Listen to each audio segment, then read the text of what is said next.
नमस्कार, आप देख रहे हैं कैपिटल टीवी का खास शो ऑपरेशन पाकिस्तान। मैं हूं परवीन शेख। पाकिस्तान के नापाक इरादे फिर खुलकर सामने आ गए हैं। पाक ने बैलिस्टिक मिसाइल आईसीबीएम तैयार कर रहा है, जिससे पाक अमेरिका के टारगेट पर आ गया है। फॉरेन अफेयर्स की एक रिपोर्ट के मुताबिक पाकिस्तानी आर्मी के इस कदम से वॉशिंगटन में पाक के खिलाफ बड़े एक्शन लेने की बात हो रही है। मौजूदा वक्त में अमेरिका और रूस सहित सिर्फ कुछ ही देश है जिनके पास आईसीबीएम है। ऐसे में ईरान के बाद इजराइल और अमेरिका पाकिस्तान को ठिकाने लगा सकते हैं। वहीं पाक के अंदर टीटीपी ने भी बवाल मचा रखा है। जिस अफसर ने अभिनंदन पर किया था अत्याचार, वो उतर गया है मौत के घाट। जी हाँ, पाकिस्तानी सेना के मेजर रैंक के अधिकारी मोइज अब्बास को दक्षिणी वजीरिस्तान में मार गिराया गया। अब तक पाक आर्मी के कई अफसरों को मौत के घाट उतारा जा चुका है। वहीं शहबाज शरीफ ने सऊदी अरब अमीरात के प्रिंस से भारत के साथ अपने रिश्तों को फिर पटरी पर लाने की गुहार लगाई, लेकिन भारत ने पाक के साथ किसी भी तरह की बातचीत से इनकार कर दिया। तो कैसे पाकिस्तान बना अमेरिका और इजराइल का दुश्मन? इसी पर चर्चा के स्टूडियो मौजूद है कैपिटल टीवी के editor in chief doctor Manish Kumar और एग्जीक्यूटिव एडिटर राजीव कुमार। आप दोनों का बहुत बहुत स्वागत है। धन्यवाद। पाकिस्तान को लेकर जो फॉरेन मैगजीन ने दावा किया है, उसमें कितनी सच्चाई? देखिए, बिल्कुल सच्चाई है। ये कोई फॉरेन पॉलिसी मैगजीन कोई CNN या न्यूयॉर्क टाइम्स या वॉशिंगटन पोस्ट नहीं है। बहुत क्रेडिबिलिटी है और ये बात कोई नई भी नहीं है। इन अ सेंस कि 1 साल पहले अमेरिका ने प्रतिबंध लगाए थे, बैन लगाया था 3 कंपनियों के ऊपर, जिनके ऊपर यह आरोप था कि पाकिस्तान उस तरह की चीज़ों की सप्लाई करवा रहा है जिसके जरिए लॉन्ग रेंज मिसाइल्स का इस्तेमाल जिसमें होता है। अब ये नहीं मालूम था कि भाई ये लॉन्ग रेंज कितना है। पाकिस्तान ये कहता है कि भाई हमारे पास अभी तक तो 2700 किलोमीटर तक मार करने के लिए है। मतलब हिंदुस्तान के चप्पे चप्पे पे रेंज वाइज, हालांकि वो सिरसा क्रॉस नहीं कर सका, लेकिन उनके पास ये मिसाइल है। लेकिन इफ यू गो बियॉन्ड 3000, इसका मतलब है कि आप ये मिसाइल किसी और के लिए तैयार कर रहे हैं। आप 5500, 6000, 7000 किलोमीटर के मिसाइल को अगर आप बनाएंगे तो फिर इजराइल भी परेशान होगा, अमेरिका भी परेशान होगा, और उस तरीके का इंटरकॉन्टिनेंटल बैलिस्टिक मिसाइल तैयार करोगे कि जिसमें न्यूक्लियर वॉरहेड्स भी तैयार हो सकते हैं। तो ये किसके लिए किया जा रहा है? अमेरिका किसी भी कीमत पे पाकिस्तान को आईसीबीएम बनाने नहीं देगा, इजराइल बनाने नहीं देगा। और ऐसा लग रहा है कि अगर ये आगे चल करके सिद्ध होता है कि चाइना के साथ मिलके वो कोई आईसीबीएम बना रहा है, तो जो हाल ईरान का हुआ उससे बुरा हाल पाकिस्तान का होगा। वो इसलिए क्योंकि फिर अमेरिका, इजराइल पश्चिम की दिशा से पाकिस्तान को ठोकेंगे और ईस्टर्न साइड से हिंदुस्तान, जो अब तक बिल्कुल एक मोरल लेकर के एक आदर्श स्थिति में खड़े होकर के युद्ध करता रहा है, मतलब दोनों साइड से पाकिस्तान की पिटाई होने वाली है।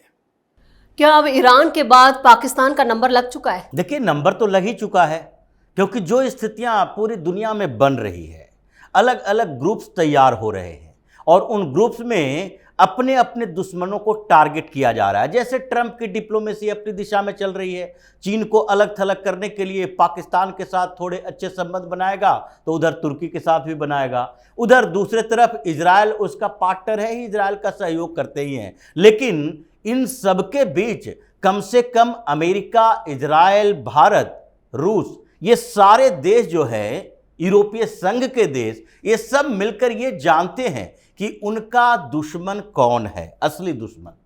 क्योंकि असली दुश्मन फ्रांस भी परेशान, वहां लोन वुल्फ अटैक होता है। अब ट्रक लेकर कोई रेडिएशन वाले यूरेनियम 235 लेकर पहुंच गया तो फिर वो ट्रक से ही एक शहर तबाह हो जाएगा। जर्मनी में भी जिहादी अटैक हो रहे हैं, ब्रिटेन में जिहादी अटैक इस कदर हो रहे हैं कि अभी इजराइल और ईरान का संघर्ष चल रहा है और उसके एयरफोर्स के अड्डे पर 2 लोग ऐसे ही बाइक लेकर पहुंच गए, ब्लास्ट करने के लिए पकड़ा गया, वो अलग बात है। लेकिन ये लोग जानता है कि हमारा सबसे बड़ा दुश्मन कौन है। पूरी दुनिया में अशांति के लिए, पूरी दुनिया में कहीं भी कुछ बड़ा विस्फोट हो सकता है, उसके लिए सबसे बड़ा दुश्मन दो देशों के बीच की बात नहीं है। सबसे बड़ा दुश्मन है ये इस्लामिक जिहादी, और उसका सबसे बड़ा संरक्षक ये पाकिस्तान है, जो हर समय हाथ में परमाणु बम लिए घूमता है कि अगर कोई भी संघर्ष होगा हम परमाणु शक्ति संपन्न देश हैं, परमाणु बम छोड़ देंगे।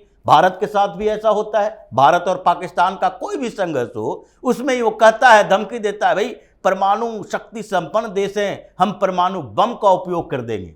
न रूस कहता है, न ही ब्रिटेन कहता है, न अमेरिका कहता है, न चीन कहता है, लेकिन ये जरूर कहता है। तो ऐसे में ये ग्रुप्स तो बनेंगे, क्योंकि आईसीबीएम का रेंज अगर 5,500 6,000 किलोमीटर है तो सबको ये लगता है कि अगर पाकिस्तान आईसीबीएम का इस्तेमाल करने के लिए कोई दूसरे जिहादी संगठनों को दे देगा, क्योंकि ईरान के खिलाफ कार्रवाई करने का मेन मकसद यही था कि ईरान भी कई टेररिस्ट ऑर्गेनाइजेशन को सपोर्ट करता है, और अब जिस तरीके की स्थितियां पूरी दुनिया में बनी है उसमें जो खतरनाक हथियार हैं वो ऐसे मुल्कों के पास नहीं होने चाहिए। भारत ने आईसीबीएम डेवलप किया है, अग्नि 5 हमारा लॉन्ग रेंज मिसाइल है, लेकिन फिर भी किसी ने आपत्ति दर्ज नहीं की। थोड़े बहुत समस्याएं तो हर जगह होती है क्योंकि कंपटीशन मार्केट में है, लेकिन वो चीन के पास भी है, रूस के पास भी है, अगर फ्रांस और ब्रिटेन के पास, यूएसए के पास है,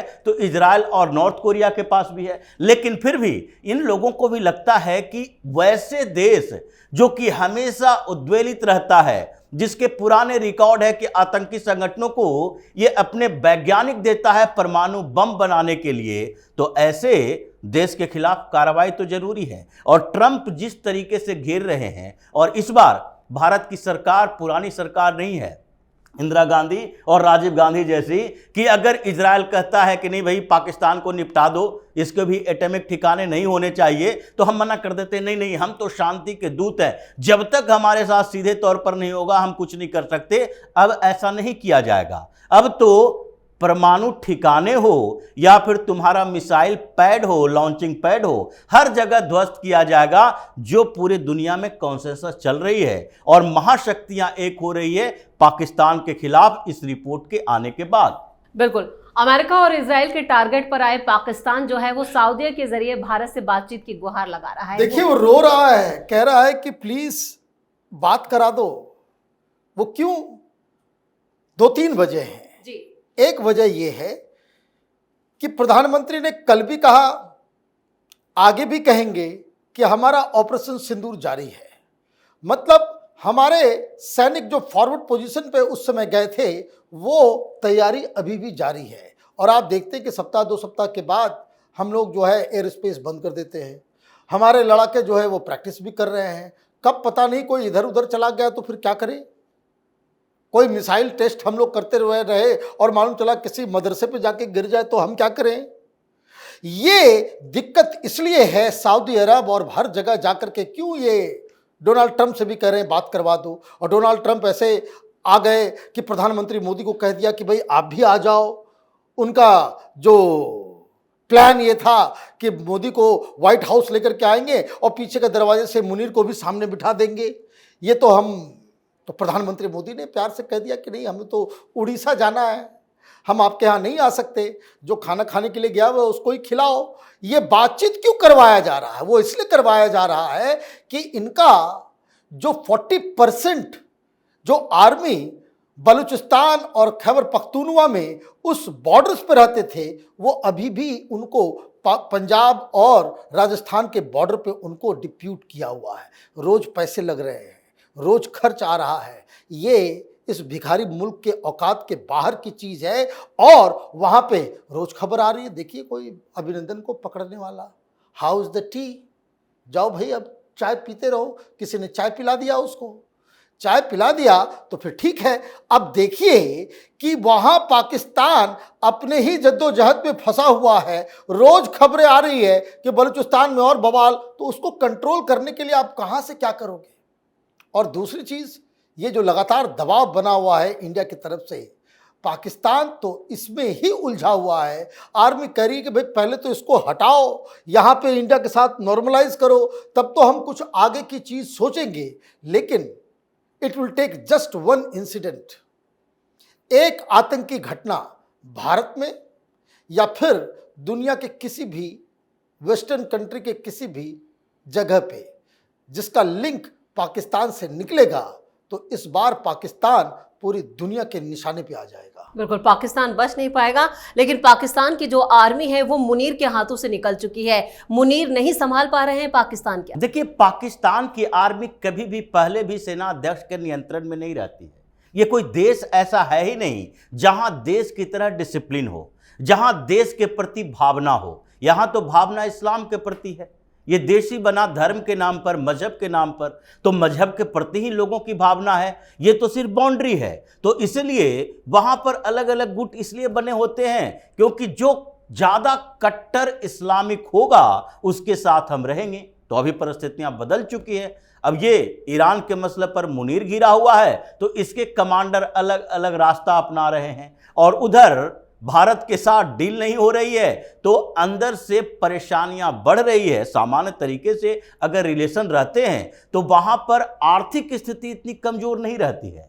शहबाज शरीफ जो MBS से मोहम्मद बिन सलमान से रिक्वेस्ट कर रहे हैं कि देखिए भाई, ट्रेड, वाटर और दूसरे तरफ टेररिज्म, ये तीनों चीजों पर हम बात करेंगे और साथ ही बात जम्मू कश्मीर पर भी कर लेंगे। लेकिन एक बार आप कम से कम बताइए कि नॉर्मल तरीके से सामान्य डायलॉग कर ले। तो ट्रेड तो हो नहीं रहा, इनडायरेक्ट रूट से भी बंद है, दवा व्यवस्था भी बंद है, खाने पीने का जो कमियां वहां पर चल रही है वो भारत के इनडायरेक्ट ट्रेड को खत्म करने का एक बड़ा कारण बन गया है वहां के लिए। और पानी दे नहीं रहे हैं टेररिज्म के लिए। अब इनका यही आधार है कि बॉर्डर पर ऐसी सिक्योरिटी व्यवस्था है कि अभी 2-3 आतंकवादियों को फिर मार गिराया, घुसने की कोशिश कर रहा था।